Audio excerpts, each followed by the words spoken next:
नमस्कार, आप देख रहे हैं आज तक। आपके साथ मैं हूं सईद अंसारी। 2 साल पहले दिल्ली में रचा गया था एक इतिहास। 15 साल से दिल्ली की सत्ता पर काबिज कांग्रेस को एक नई नवेली पार्टी ने सत्ता से बेदखल कर दिया था और बीजेपी को 3 सीटों पर समेटकर उसे गहरा सदमा दिया था। वही आम आदमी पार्टी के आज 2 साल पूरे हो चुके हैं और दिल्ली की जनता की अदालत में हाजिर हैं आम आदमी पार्टी के 3 नहीं बल्कि 4 बेहद कद्दावर नेता और मंत्री। ये दिल्ली की जनता के सवालों का जवाब देंगे जो फेसबुक और ट्विटर से हमने लिए हैं और हमारे सहयोगी, हमारे साथी आशुतोष मिश्रा भी सभी से पूछेंगे सवाल। लेकिन सबसे पहले हम उन सभी को यह मौका देना चाहते हैं कि एक मिनट में अपनी वो बात रखें। दिल्ली के उप मुख्यमंत्री, शिक्षा मंत्री मनीष सिसोदिया जी, बहुत धन्यवाद मनीष जी। सत्येंद्र जैन जी, कपिल मिश्रा जी और इमरान हुसैन जी, आप सभी का बहुत धन्यवाद। शुरुआत मनीष जी आपसे। देखिए, आपने कहा कि 2 साल पहले बहुत ऐतिहासिक मैंडेट मिला था। 70 में से 67 सीटें दिल्ली की जनता ने हमें दी थी। क्यों दी थी? क्योंकि दिल्ली की जनता उस व्यवस्था से बहुत गुस्सा थी। कांग्रेस सत्ता में थी और कांग्रेस ने पूरी की पूरी दिल्ली का बेड़ा गर्क करके रखा हुआ था। एक भी डिपार्टमेंट ऐसा नहीं था जहां भ्रष्टाचार ना होता हो। फ्लाईओवर बनने से लेके, नौकरी लगने से लेके, ट्रांसफर पोस्टिंग से लेके, मिड डे मील तक सारी जगह सब भ्रष्टाचार में डूबा हुआ था। जनता की मेहनत की कमाई सिर्फ भ्रष्टाचार में जा रही थी। आज 2 साल बाद मैं कह सकता हूं बड़ी मेहनत के साथ दिन रात काम कर करके सब जगह ईमानदारी की प्रैक्टिसेस शुरू हुई हैं। आज भ्रष्टाचार नहीं होता। आज दिल्ली की सरकार भ्रष्टाचार से नहीं चल रही, बल्कि जनता की मेहनत की कमाई वहां लग रही है जहां के लिए जनता देती है। यह सबसे बड़ी उपलब्धि है। दूसरा, जो अब क्योंकि भ्रष्टाचार के हिसाब से प्रोजेक्ट बनते थे, तो जिन प्रोजेक्ट में ज्यादा कमाया जा सकता है सबसे पहले वो प्रोजेक्ट बनते थे। आज जिन प्रोजेक्ट की सबसे ज्यादा जरूरत है, जिन चीजों की सबसे ज्यादा जरूरत है, उन पे काम हो रहा है। हम बैठे, सत्ता में बैठे, हमने देखा दिल्ली में एजुकेशन सिस्टम एकदम बंटाधार है। सरकारी स्कूल में 16 लाख बच्चे पढ़ते हैं। ऐसे लगता है जैसे दड़बे में बिठा रखे हों। गवर्नमेंट प्राइवेट स्कूल की हालत ऐसी है जैसे नेताओं ने निजी स्कूल खोल रखे हैं और वहां मनमर्जी लूट चल रही है, एडमिशन के नाम पे, फीस के नाम पे। तो इन सारी चीजों पे काम किया। बाकी मेरे साथी बताएंगे डिपार्टमेंट्स में। लेकिन एक सर्टिफिकेट भी बनवाने को एसडीएम के दफ्तर में जाता था ना, उसे एफिडेविट के नाम पे उससे रिश्वत मांगी जाती थी। 500-500 रुपए के लिए उसे दौड़ाया जाता था। आज हमने 150 एफिडेविट खत्म कर दिए कि आम आदमी सेल्फ अटेस्टेशन से ले सकता है, किसी तरह के एफिडेविट की जरूरत नहीं है। तो जो गवर्नेंस चेंज हुई है पिछले 2 साल में, बिजली और पानी और ये सब, एजुकेशन हेल्थ पे आएंगे हम, क्योंकि 1 घंटे आपसे चर्चा करनी है। लेकिन मेन ये है कि गवर्नेंस होती क्या है। एक ईमानदार राजनीतिक पार्टी जब सरकार में आती है तो 2 साल में कैसे रिश्वतखोरी से लेकर कमीशनखोरी तक बंद हो जाती है, दिल्ली के लोगों ने ये देखा है और पूरा देश इसको नोटिस कर रहा है। मनीष जी, बहुत सारे सवाल हैं। आपने स्कूल्स की बात की, आपने एफिडेविट की बात की और एक चार्जशीट भी आपके खिलाफ आई है जो विजेंद्र गुप्ता और बीजेपी ने कल कर दी और आज खूब आशुतोष धरना प्रदर्शन हो रहे हैं, मनोज तिवारी सड़कों पर निकले हुए हैं। लेकिन एक बार आप अपनी बात पूरी कर लें। जैन साहब नमस्कार। देखिएगा, आज से आम आदमी पार्टी की सरकार बनने से पहले जैसे दिल्ली के सभी आम आदमी हैं, हम भी टीवी देखा करते थे हर रोज, और टीवी पे बैठ के रोज बहस सुना करते थे। और हर बहस के बाद क्या होता था, अगले दिन बहस नहीं आ जाती थी।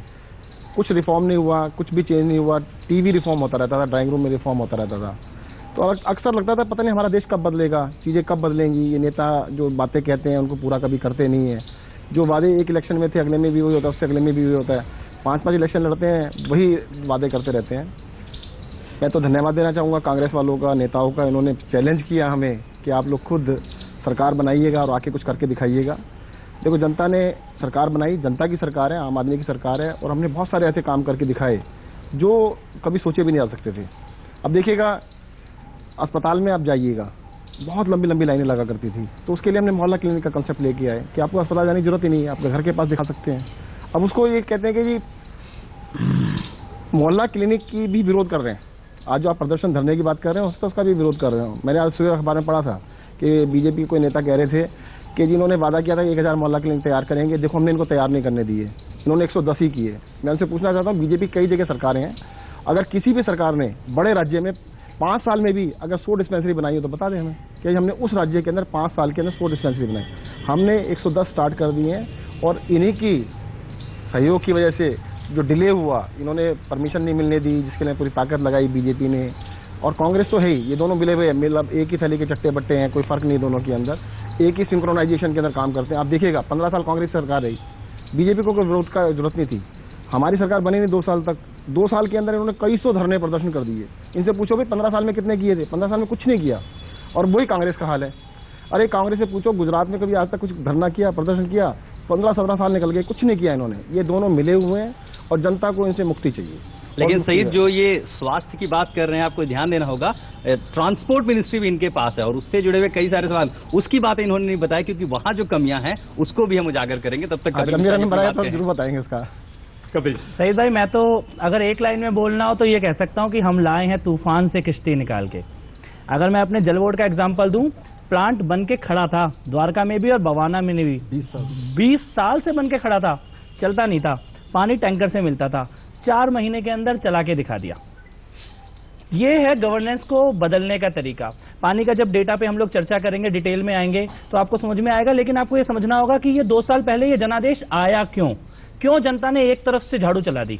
इसलिए चला दी कि लोग पक चुके थे, भाजपा और कांग्रेस की जिस तरह की राजनीति थी उससे पक चुके थे।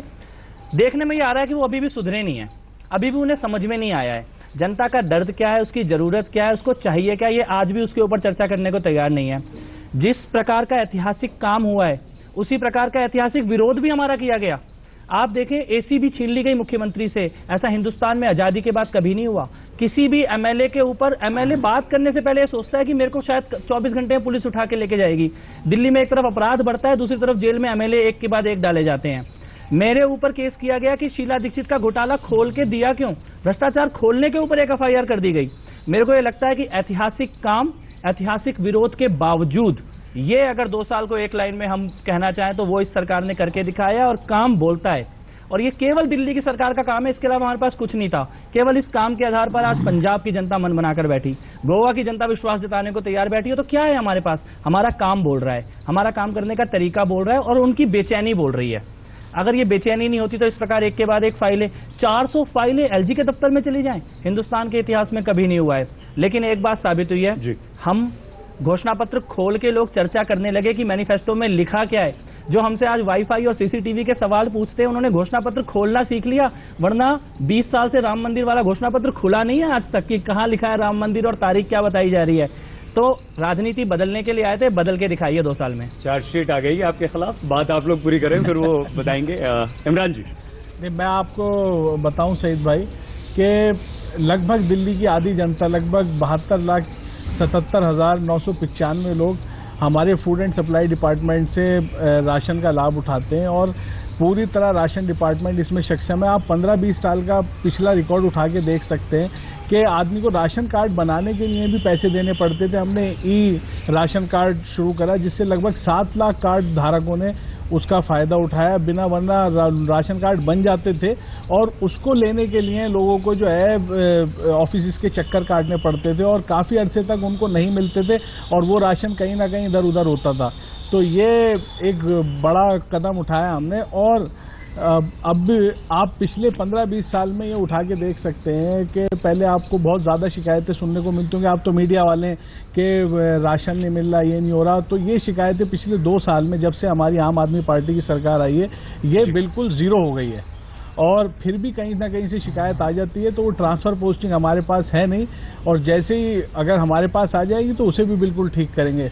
छोटी मोटी जो कमी रह गई है उसे भी बिल्कुल ठीक करेंगे। इमरान जो है जल्दी प्रेस कॉन्फ्रेंस वगैरह करते नहीं है, सामने आते नहीं है और आज जिस तरह ये जवाब दे रहे हैं लग रहा है अपना होमवर्क करके आए हैं। तो इमरान मैं आपको बताऊं, आपके भी आप जो वादे थे और ये तमाम मेरे पास सवालों का पूरा पुलिंदा है और इस बीच फेसबुक से बहुत सारे सवाल हमें लोगों ने पूछे हैं पार्टी के समर्थक में और दिल्ली की जो जनता है उसने फेसबुक से बहुत सारे सवाल पूछे हैं। तो सईद, फेसबुक से अगर सवाल लिया जाए बिल्कुल उसमें उससे पहले मेरा एक सवाल है, आप सभी लोग पिछले 2 महीनों से चुनाव प्रचार में व्यस्त थे, आज आप रिपोर्ट कार्ड लेकर के सामने आए हैं। कई बार अक्सर मुख्यमंत्री, तमाम नेता दूसरे राज्यों का दौरा कर रहे हैं, गवर्नेंस पे क्या असर नहीं पड़ता? क्या दिल्ली की जनता अपने मंत्रियों और नेताओं को खोजती नहीं है? मनीष जी आप? नहीं, बिल्कुल यहीं रहते हैं, जरूरत पड़ती है तो बीच में बाहर भी जाते हैं, लेकिन दिल्ली हमारी प्रायोरिटी है, कल भी थी, आज भी है और कल भी रहेगी। दिल्ली पे 24 घंटे काम करते हैं और मैं आपको कैलकुलेट करके बता देता हूँ, आप लोग तो सब कैलकुलेट कर लेते हैं, कयास से ऊपर उठ के काम करिएगा। पिछले 5 साल में कांग्रेस की सरकार रही, आप और 10 साल से नगर निगम में बीजेपी का है। इवन पार्षदों का और मेयर्स का हिसाब लगा लीजिए, वो कितने दिन दिल्ली से बाहर रहे हैं, और 2 साल में आम आदमी पार्टी के नेता कितना बाहर रहे हैं, आप हिसाब लगा लीजिए। एमसीडी का चुनाव है, उनका हिसाब तो लिया ही जाएगा। मैं तो बोल रहा हूं आपको, हाँ। आप पिछले 5 साल, जब हमसे आने से पहले 5 साल कांग्रेस के मंत्री और नेता कितने समय यहां रहते थे और कितना वो विदेश जाते थे और कितना दिल्ली से बाहर रहते थे, और उन्होंने एक और हिसाब लगा लीजिएगा, कौन सा नेता जब सत्ता में आया था तो स्कूटर पे चलता था, और जब सत्ता से गया तो 5 स्टार गाड़ी कहां के पैसे कहां से आए, अपनी पर्सनल गाड़ी के, वो भी उनसे पूछ लीजिएगा। मनीष जी, आपने एमसीडी का जिक्र कर दिया, ठीक है, बीजेपी के पास है एमसीडी, लेकिन इतने बरसों में दिल्ली में एमसीडी कर्मचारी इतना परेशान कभी नहीं रहे, सड़कों पर सैलरी के लिए नहीं उतरना पड़ा जितना आपकी सरकार में उतरना पड़ा। और बीजेपी ये कहती है कि ठीक है एमसीडी हमारे पास है, लेकिन आप रोड़े डालते हैं, रोड़े अटकाते हैं, उसमें आप पैसा रिलीज नहीं करते।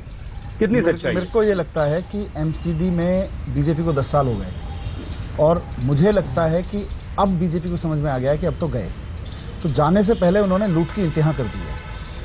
आप फिर से रिकॉर्ड उठा के देख लीजिए, आम आदमी पार्टी की सरकार ने नगर निगमों को जितना पैसा दिया है, हिस्टोरिकली कभी भी इतना नहीं दिया गया, लेकिन उसके बावजूद अगर वो पैसा सफाई कर्मचारियों की तनख्वाह में नहीं जा रहा, तो इसका मतलब पार्षदों की कुछ उसमें जा रहा है, जेब में जा रहा है, इसका मतलब अफसरों की जेब में जा रहा है, वो पैसा जा कहां रहा है?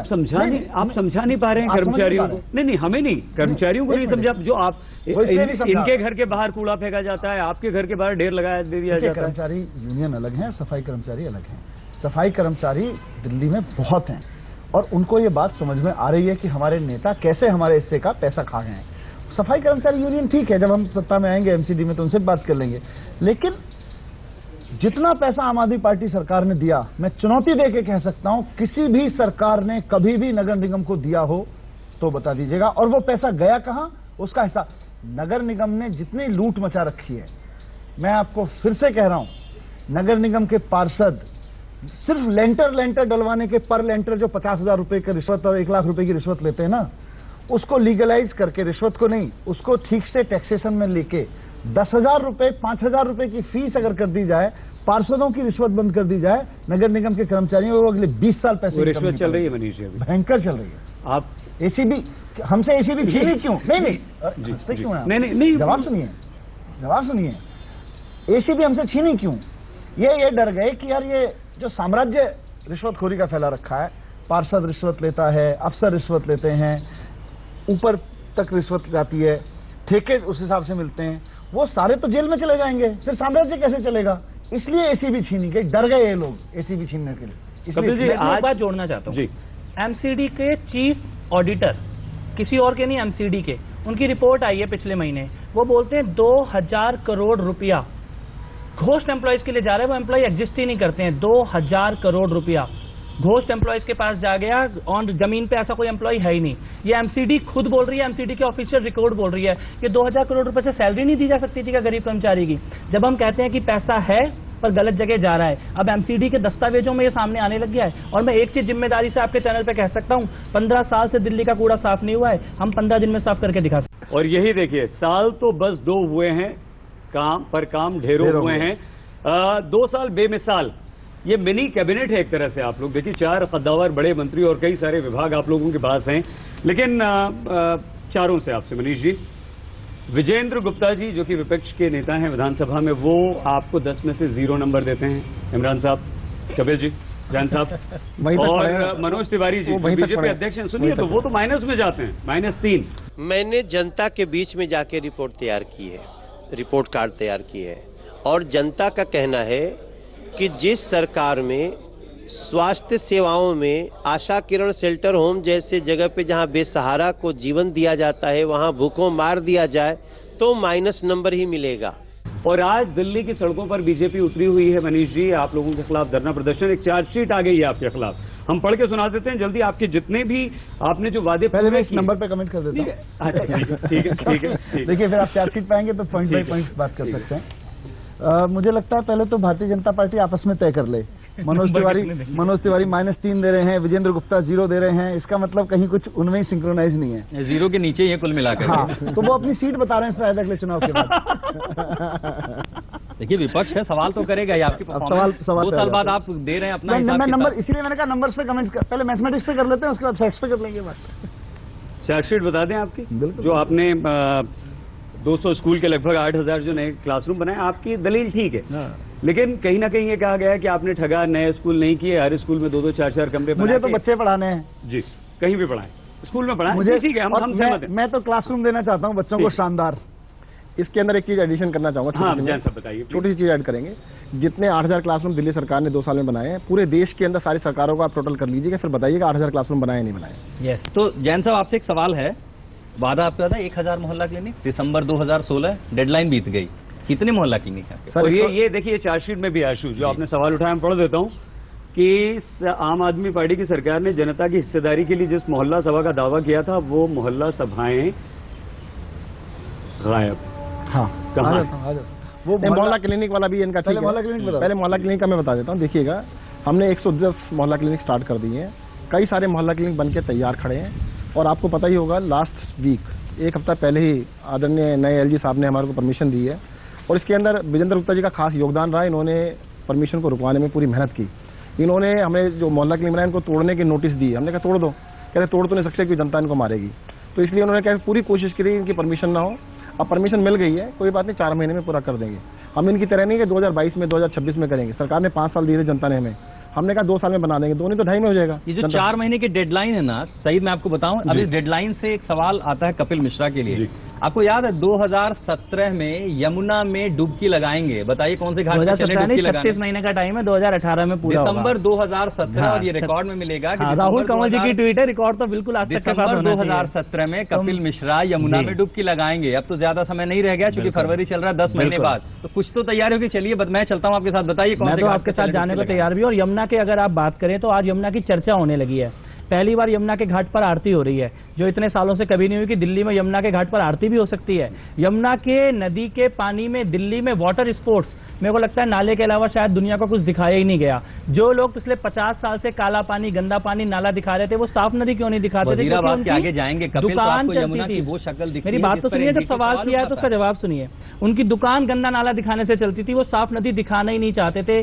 देश ने पहली बार देखा कि दिल्ली की यमुना में वाटर स्पोर्ट्स हो सकते हैं, दिल्ली की यमुना के किनारे यमुना आरती हो सकती है, दिल्ली की यमुना के किनारे नक्षत्र वाटिका जैसा पार्क बन के तैयार खड़ा है। और जो हम लोगों ने 5 किलोमीटर का वर्ल्ड क्लास रिवर फ्रंट, मैं आपकी बात आज भी गंदा pollution का क्या हाल है?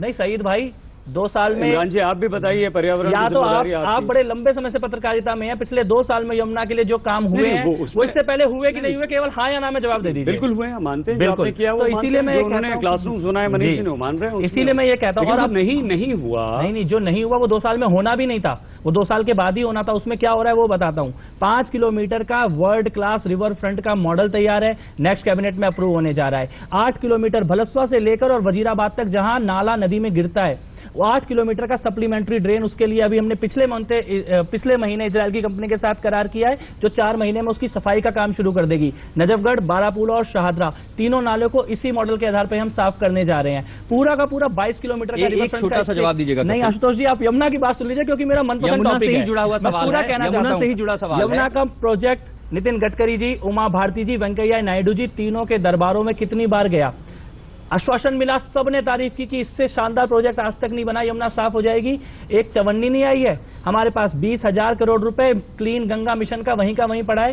5,000 करोड़ में यमुना साफ होने वाली है। मनीष जी ने भरोसा दिया कि वहां से पैसा मिले ना मिले, इस बजट से उस काम की भी शुरुआत कर देंगे। तो यमुना अकेला एक ऐसा चीज है, पूरे देश जो देख भी रहा है, और हर कोई ये मानेगा और आप भी मानेंगे कि 2 साल में यमुना को लेकर जो काम है, कभी नहीं हुआ आपके दिल की बात थी, आपका एक प्रोजेक्ट था, आपसे जुड़ा हुआ है, ऑड इवन आपसे भी जुड़ा हुआ है, पर्यावरण की जिम्मेदारी। इमरान जी आप दोनों मिलकर पहले आप बता दें कि दिल्ली की जहरीली हवा में सांस लेना कब आसान होगा? देखिए, दिल्ली में जितना पिछले 2 सालों में पॉल्यूशन के लिए काम हुआ है, इतना मुझे लगता है दशकों से नहीं हुआ। और ये पॉल्यूशन जो है, ये एक लंबा देर तक चलेगा। ये मतलब ये ऐसा इशू है, इस पे काम जो है लंबे अरसे तक चलेगा। इसका समर्थन हमें एनजीटी से ही मिल रहा है। पिछले 2 साल के अंदर हमने 3,500 चलान करें बर्निंग ऑफ गार्बेज पे और बर्निंग ऑफ लीव्स पे, और लगभग 6,500 कंस्ट्रक्शन साइट्स के चलान हुए हैं। और हर महीने 2 मीटिंग्स पूरी सिविक बॉडी की हम लोग लेते हैं, और आपने दिसंबर में देखा होगा कि जिस हिसाब से इस बार पॉल्यूशन था पिछले सालों से कम था, और जिस हिसाब से इस पे काम हो रहा है, मुझे लगता है दशकों से नहीं हुआ ऐसा काम। एक्चुअली देखिए इसमें क्या है, एनफोर्समेंट सबसे बड़ी प्रॉब्लम थी जी। मकान बन रहे हैं, सरकारी दफ्तरों में बैठ के कहना जी धूल उड़ रही है बड़ा आसान है जी, लेकिन जब उस धूल को रोकने के लिए आप जाते हैं तो आपको पता चलता है कि जो लोग मकान बना रहे हैं पूरी दिल्ली में इलीगल कंस्ट्रक्शन कर रहे हैं, वो बीजेपी और कांग्रेस के बिल्डर निकलते हैं वहां पे जाके, उनका आप सीज करिए, अगले दिन में टूट जाता था। सही पर्यावरण, एक मिनट 6,500 चालान करके काम रुकवाया है, रिकॉर्ड उठा के देख लो, पिछले 10 साल में 6,500 नहीं होगा, सिर्फ 2 साल में, बल्कि मुझे लगता है 2 साल भी नहीं, 1 साल के पीरियड में 6,500 कंस्ट्रक्शन साइट्स को चालान करके उनको रुकवाना, उसकी वजह से आज हम कह सकते हैं कि दिल्ली में डस्ट कंट्रोल हुई है। मनीष, मुझे याद है जब पर्यावरण पे जब बातें उठी, सवाल उठे, तो आप लोगों ने कहा ऑडिवन लेकर के आए, ठीक है, ऑडिवन आपने किया, मिस्ट फाउंटेन और तरह तरह की तकनीक, वो मिस्ट फाउंटेन दिखा नहीं दिल्ली में, वो पायलट में लगाए गए, और अभी क्योंकि देखिए कुछ चीजें ऐसी हैं जो एकदम नहीं कर सकते हम, देश में कहीं नहीं हो रही। अगर आप देश में कोई नई चीज करने जा रहे हो, कोई टेक्नोलॉजी विदेश से समझ के यहाँ इंप्लीमेंट करने जा रहे हो, तो आपको उसको पहले देखना पड़ेगा कि इंडियन कंटेक्स्ट में वो लागू होती है कि नहीं होती है, क्योंकि कहीं वेहिकुलर पॉल्यूशन है तो कहीं डस्ट पॉल्यूशन है, यहाँ हर तरह का है, यहाँ इंडस्ट्रियल पॉल्यूशन भी आता है, तो उसमें वो कौन सी चीज कितनी कारगर साबित होगी। ये मिस्ट वाली चीजें कुछ पायलट पे हुई हैं। इसमें देखिए थोड़ा 2 चीजें ऐड कर देता हूँ मैं। एक तो पहली बार दिल्ली की हिस्ट्री के अंदर पहली बार सड़कों को पानी से साफ करने का काम स्टार्ट किया गया। जितने भी सड़कों के किनारे मिट्टी थी सारे को कवर करने काफी हद तक काम हो चुका है, 1-2 महीने में कंप्लीट भी हो जाएगा। सर मुझे एयर प्यूरीफायर भी नहीं दिखा सर, बॉर्डर्स पे। कुछ चीज बताता हूँ, जो मिस्ट फाउंटेन की बात आप कर रहे हैं, क्योंकि दिल्ली के अंदर कोई भी जनरेटर अब उन्होंने बैन कर दिया कि डीजल पे नहीं चला सकते आप, उस फाउंटेन में चलाने के डीजल का जनरेटर होता है, डीजल की गाड़ी होती है, तो वो अभी सफल नहीं हो पाया। एनजीटी से अगर बात करनी पड़ेगी, अगर हमारे को डीजल पे अलाउ करेंगे तब मिस्ट फाउंटेन की बात होगी। दूसरा आप ये देखिएगा, पहली बार ऐसा हुआ है कि इस दिल्ली सरकार, आम आदमी पार्टी की सरकार बनने के बाद पॉल्यूशन की बातें हो रही हैं। आप अपने स्टूडियो के पूरे रिकॉर्ड उठा लीजिएगा, किस मंत्री से कितने क्वेश्चन आपने पहले पूछे थे, पॉल्यूशन की कोई बात नहीं करता था। हमने पॉल्यूशन को सेंटर में, ड्राइंग रूम में बात होती है, हमसे भी जगह जगह लोग पूछते हैं पॉल्यूशन कब खत्म करेंगे। सर इसका मतलब इंपॉर्टेंस तो बनी, अब इंपॉर्टेंस बनी है तो जल्द से जल्द इसको भी खत्म किया जाएगा, और पॉल्यूशन बहुत इंपॉर्टेंट इशू बन चुका है और हम कॉन्फिडेंट है पॉल्यूशन खत्म करेंगे। ठीक है जैन साहब, चार्जशीट में जोड़ना चाहता हूं, चार्जशीट में आप बोल रहे हैं, जैसे आपने बोला मोहल्ला क्लिनिक 110 बनी, 1000 नहीं बनी, या ये नहीं हुआ, ये जो चार्जशीट लाने वाले लोग हैं, इन्हीं के अपने हाथ के लिखे हुए लेटर है कि मोहल्ला क्लिनिक नहीं बननी चाहिए। इन्हीं के यही विजेंद्र गुप्ता और यही मनोज तिवारी लिखकर भेजते हैं कि दिल्ली के अंदर ये वाटर नेटवर्क गलत डाल दिया, यहाँ पे मत डालो, ये मोहल्ला क्लिनिक मत खोलो, ये ऑड इवन मत करो। जिस दिन ऑड इवन हो रहा था उस दिन सड़क पे उतरकर प्रोटेस्ट कौन कर रहा था? बीजेपी प्रोटेस्ट कर रही थी। जहां पे मोहल्ला क्लिनिक होती है प्रोटेस्ट करने कौन जाता है? बीजेपी प्रोटेस्ट करने जाती है। आप एक तरफ अपना एलजी बैठाओगे, उससे कहोगे सारी फाइलें रोक लो, दूसरी तरफ लेटर लिख के बोल मैंने भ्रष्टाचार पे शीला दीक्षित के खिलाफ केस किया, अगले दिन विजेंद्र गुप्ता लेटर लिखते हैं एंटी करप्शन ब्यूरो को कि कपिल मिश्रा पे केस दर्ज कर दो, और एंटी करप्शन ब्यूरो मेरे पे केस दर्ज भी करता है। यानी कि ये चार्जशीट देने वाले पहले वहां पर गड्ढा खोदने की कामना हो, उसके बाद कहते हैं गड्ढा इतना गहरा क्यों, इनके ऊपर मुकदमा दर्ज कर दो। ये विजेंद्र गुप्ता और मनोज तिवारी दिल्ली की जनता को केवल एक बात बता दें, मोहल्ला क्लिनिक 1000 बननी चाहिए या नहीं, खुलेआम हाँ बोले, 4 महीने बना के दिखाएंगे। ये तो जनता समझती है ना। उनसे हाथ बता दो, उनसे हाथ बता दो। ठीक है, हम आप चारों क्योंकि आपसे चारों से जुड़े सवाल है मनीष जी, जल्दी से बता देते हैं। मोहल्ला सभाओं की आपने बात की थी, कहाँ है, क्यों दिल्ली का बजट आप जनता से बिना बनाए पूछ रहे हैं, और 2 लाख टॉयलेट बनाने का आपने वादा किया था, महिलाओं के लिए 50,000 टॉयलेट बनाने का वादा किया था, इसमें देखें आशु है क्या? और मुफ्त पानी की जगह लोगों को गंदा पानी आप दे रहे हैं। शिक्षा आपसे मनीष जी, 29,623 पद खाली पड़े हैं, 9वीं क्लास के 1 लाख छात्र फेल हुए हैं मनीष जी, और 2 साल में एक भी डिग्री कॉलेज नहीं खुला, नहीं प्रक्रिया शुरू हुई। इमरान भाई नहीं ये चार्जशीट है, हमारे सवाल नहीं है, विजेंद्र गुप्ता की 900 बीजेपी की चार्जशीट है जो आपके खिलाफ आई है, आपसे पहले आई है। जिस तरह आपने ये अपने 2 साल बेमिसाल बताया, उसमें 900 प्राइमरी हेल्थ सेंटर, अस्पतालों में 30,000 अतिरिक्त बिस्तर, मैटरनिटी होम से 5,000 एक्स्ट्रा बेड की व्यवस्था कहाँ है? जैन साहब आप सब मिलकर जवाब। चलिए, मोहल्ला क्लिनिक जी, ये मोहल्ला क्लिनिक नहीं, मोहल्ला क्लिनिक तो मोहल्ला सभा की फाइल पिछले 6 महीने से एलजी साहब के यहाँ रुकी पड़ी है जी। अगर विजेंद्र गुप्ता जी या बीजेपी के नेताओं को इतना प्यार है, चले मेरे साथ में, कल ही चलने को तैयार हूँ, एलजी साहब से बात करके फाइल क्लियर करवा लें। एलजी साहब को तो आपकी सरकार अपॉइंट करती है, और मैं कोशिश कर रहा हूँ नए एलजी साहब से अगर वो क्लियर हो जाए, क्योंकि अच्छी चीज ये हो गई है इस बार, कितना ही रुकवा लें, ये भगवान भी कुछ अच्छा करता है। एलजी के पद पे ऐसे व्यक्ति को बिठा दिया इन सब जी, लोगों ने जी। अब भाई। जिन्होंने इस देश में पहली बार मोहल्ला सभा की बात की थी, जब वो जेएनयू उसके यूडी सेक्रेटरी थे, तो मैं तो उनको याद दिलाया, मैं जी अब आपका सपना है मोहल्ला सभा का, अब तो इसको पूरा करवा दो। तो अच्छी बात है, हो जाएगा और वहीं से करेंगे। ये इनके सबके इनको मोहल्ला सभाओं से एक्चुअली डर लगता है। इनको डर लगता है कि यार ये मोहल्ला सभा में डिसीजन होने लगे तो ये करप्शन नहीं कर पाएंगे। ये जो मकान बनाने में सब में चारों तरफ से झंझट होता है, छोटा छोटा है, हर छोटी छोटी चीज में पैसे कमीशन खाते हैं, इन्हीं के लोग हैं। इनको डर लगता है कि मोहल्ला सभा में डिसीजन लेने लगा तो वो हो जाएगा। आगे आप एक एक बताते रहो, आपके अपने सवाल बताइए। बीजेपी तो देखिए, बीजेपी तो जो है सो है। मनीष मेरे नहीं, पास है आशुतोष, सवाल, मेरे इसमें पास एक है लाइन सवाल। आशुतोष, इसमें एक लाइन में कहना चाहूंगा, कांग्रेस और बीजेपी के नेता एक लेटर लिख के राज्यपाल को दे दे कि मोहल्ला सभा लगनी चाहिए और अच्छा, जल्दी लगाएं। मेरा भी एक सवाल है बीजेपी से, मुझे पूरी उम्मीद है कि वो सरकार में नहीं है, वो नहीं, विपक्ष में सवाल पर चार्जशीट तो उनकी लेके आयो ना भाई। जो आदमी सरकार में नहीं है, जिसके कुल नहीं, मिला ठीक है, ठीक है। एक मिनट, जिसके कुल मिला के 2.5 विधायक बैठे हैं, एक मतलब 3 है, उसमें से एक सस्पेंडेड है, 2 विधायक बैठे हैं विधानसभा में, उसकी चार्जशीट पर हम एक प्रोग्राम कर रहे हैं। तो मेरा भी काउंटर क्वेश्चन है उनसे, आप लोग 10 साल से एमसीडी की सत्ता में बैठे हैं। हमने दिल्ली में 500 स्कूलों की और मैंने सुबह हर्षवर्धन जी को ट्वीट करके कहा है, उन्होंने कुछ सवाल पूछे, मैंने उनसे कहा है कि हर्षवर्धन जी आ जाइए मैदान में, दिल्ली आप भी जानते हैं, हम भी जानते हैं, 500 स्कूल मैं दिखा रहा हूं, जितना समय लगा सकते हैं चलिए, जिनकी काया पलट की है 2 साल में, और 10 नगर निगम के स्कूल दिखा दीजिए जिनको आपने 10 साल में बदला हो। मैं आपको 109 मोहल्ला क्लिनिक दिखा रहा हूं जो 20-20 लाख रुपए में बंद की हैं, एसी लगा हुआ है, दवाइयां फ्री में मिलती हैं, टेस्ट फ्री में होते हैं, एमबीबीएस डॉक्टर वहां पे बैठता है, 20 लाख रुपए में बनाई है। और आप जो 6 करोड़ रुपए में प्राइमरी हेल्थ सेंटर बनाते हो ना, उसमें डॉक्टर बता दो कौन बैठता है, दवाइयां कहां से मिलती हैं। चलते पूछ ही लेता हूं कि आप लोग राजस्थान, छत्तीसगढ़, गुजरात, पता नहीं कहां कहां जा रहे हैं सर, सरकार यहां चलाएंगे तो चुनाव कैसे देखिए, लड़ेंगे, और चुनाव लड़ेंगे तो सरकार कैसे चलाएंगे? देखिए, दिल्ली में 2 साल में जो काम किए हैं, खूब ठोक के काम किए हैं और दिन रात मेहनत करके काम किए हैं, इतना काम कभी हुआ नहीं है। वो काम पूरे देश में बोल रहा है। आप कह रहे हैं प्रचार, मैं कह रहा हूं कि बहुत सारी चीजें प्रचार में भी आएंगी, प्रचार भी करेंगे, प्रचार भी विभाग इसलिए बनता है सरकार में, लेकिन बहुत सारे काम ऐसे जो जनता की जिंदगी में उतर रहे हैं। अगले 3 साल भी ठोक के इतना काम करेंगे दिल्ली में कि पंजाब और गोवा तो आ रहे हैं 2 साल के बेस पे, अगले 3 साल के काम के बेस पे मैं कहता हूं गुजरात, मध्य प्रदेश, राजस्थान, छत्तीसगढ़, इन सारे राज्यों में आम आदमी पार्टी चुनाव लड़ेगी। और दिल्ली के काम के बेस पे, दिल्ली की जनता की खुशी देख देख के वहां की जनता हमें वोट देगी। सही, ये देखिए, ये एक बड़ी खबर अब इन्होंने दे दी है कि पंजाब के बाद अगला जो निशाना है वो छत्तीसगढ़, राजस्थान, गुजरात और मध्य प्रदेश होगा। गुजरात तो जा ही और रहे हैं। दिल्ली की जनता के चेहरे पे खुशी देख देख के वहां की जनता वोट देगी।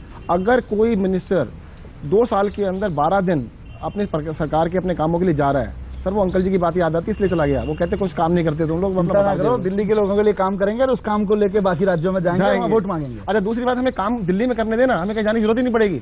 हमारे पंजाब में बहुत जैन साहब, इमरान जी, कपिल जी और मनीष जी, ये दिल्ली की मिनी कैबिनेट यहाँ पर थी जिन्होंने आपके सवालों के जवाब दिए हैं और अपना रिपोर्ट कार्ड आप लोगों ने पेश किया, और इस सभी के लिए आप सभी का बहुत धन्यवाद, शुक्रिया। देखते रहिए आज।